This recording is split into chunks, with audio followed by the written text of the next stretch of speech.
Bonjour à tous. Vous m'avez demandé quelques explications concernant le cours sur les variables aléatoires réelles continues. Voilà, ça c'est le document que je vous ai envoyé par mail. Je vous ai demandé de ne pas tout lire, mais uniquement la partie 1 cas général. Donc je vais le relire avec vous et puis vous donner quelques explications au fur et à mesure. Ensuite, je vous ferai une autre vidéo avec un exercice pour voir si ça va mieux. Alors, vous avez un premier paragraphe sur la fonction de densité. On a vu ensemble en cours, avant la semaine dernière, donc avant le confinement, on a vu ensemble en cours ce que c'était qu'une fonction de densité. Ce qu'il faut retenir, c'est qu'une fonction de densité, c'est ce qui permet de tracer cette courbe-là, que vous voyez ici sur cet exemple.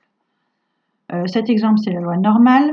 Rappelez-vous, je vous avais projeté GeoGebra et on pouvait voir qu'il y en avait plusieurs différentes. En voilà une autre qui s'appelle la fonction exponentielle. Et en fait, ce qui change d'une loi à l'autre, c'est la fonction qu'on utilise.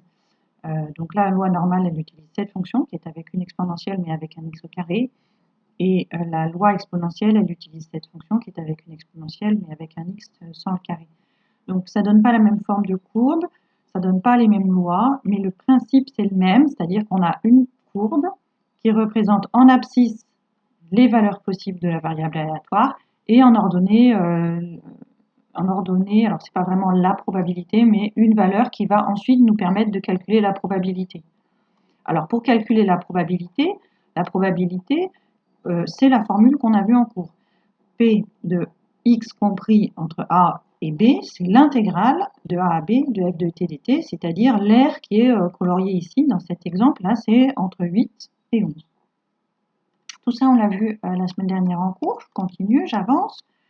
Et ce qu'il faut retenir, rappelez-vous, c'était Roman qui nous avait donné la solution. Pour P de x égale A, et non plus compris entre A et B, pour x égale A, on prend A des deux côtés, et donc finalement ça fait 0. Je vous avais dit que je vous arracherais la tête si vous oubliez cette propriété, donc je maintiens, même à distance, je vous arracherai la tête.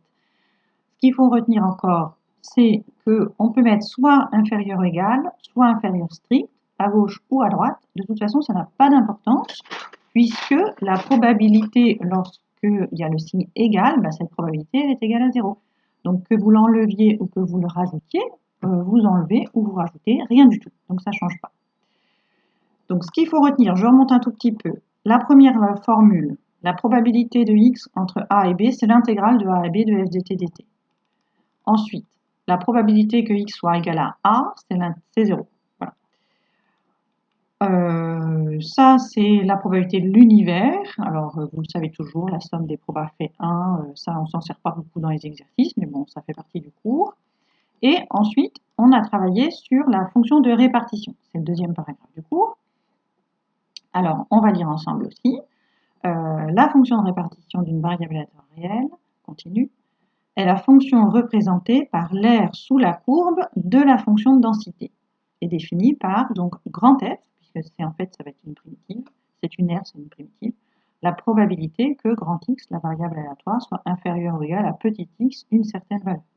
Je vous ai mis en exemple ici, si on veut calculer f, grand F de 13, ça veut dire qu'on cherche la probabilité que grand X, la variable aléatoire, soit inférieure ou égale à 13, et donc c'est l'aire qui est ici en rose, donc tout ce qui est en dessous de 13.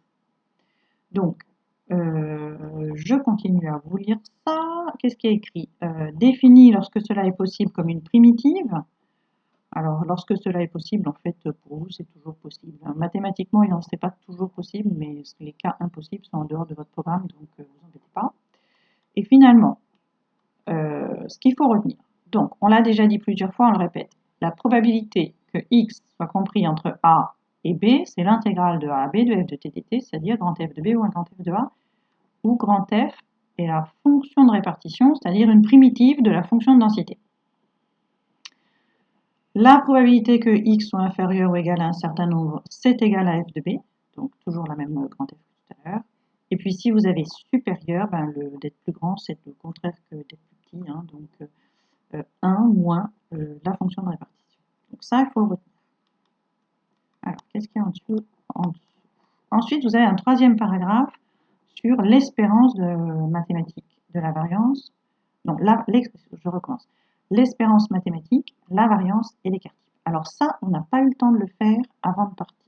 Donc je vais peut-être être un peu moins rapide. L'espérance, ça se calcule comme une intégrale infinie, donc de moins l'infini à plus l'infini, de t fois f de t dt. Alors elle n'existe pas toujours, etc. Ça, c'est les précautions mathématiques. En fait, dans les exercices, ça existe toujours.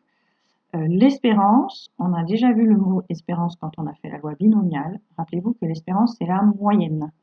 Donc là, cette espérance, c'est toujours une moyenne. Seulement, au lieu d'être calculée avec une somme, on la calcule avec une intégrale. Voilà, ça c'est la définition de l'espérance. Alors la variance, vous pouvez laisser tomber parce que ça tombe jamais au bac. On saute, paf, paf, je saute, je saute. Ah ben voilà, et ben c'est la fin. Donc en fait, je vous demande de s'arrêter là. La loi uniforme, on verra ça plus tard. Alors, il faut que je coupe l'enregistrement. Je vous préviens, je ne suis pas très douée, donc ne vous moquez pas trop de moi.